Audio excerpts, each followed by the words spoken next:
You have just clicked on Bladerunner Tool Sharpening's Before and After. On this episode we have some engraving tools. Very, very fine looking tools. Extremely small edges, unique looking edges at that. Let's see if we get that to focus. It won't focus.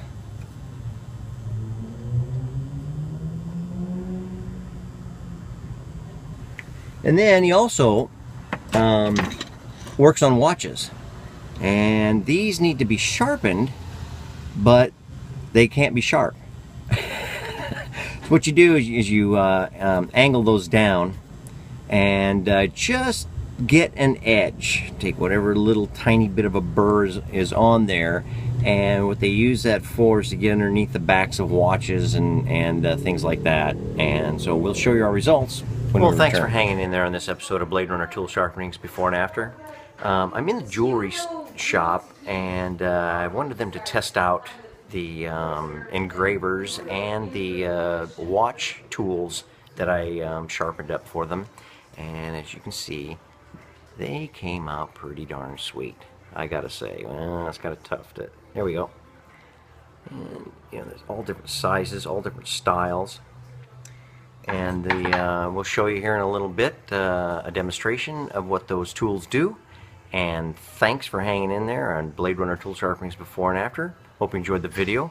Like us on Facebook and subscribe to our YouTube channel. And remember, with Bladerunner, there's never a dull moment.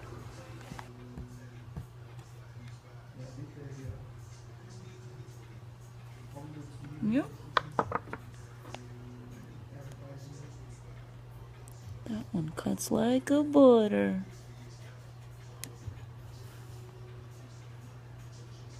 Yep.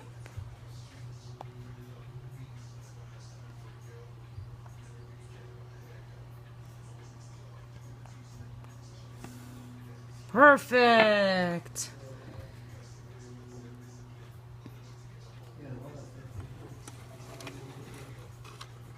Yeah, that's good. Good. Very good.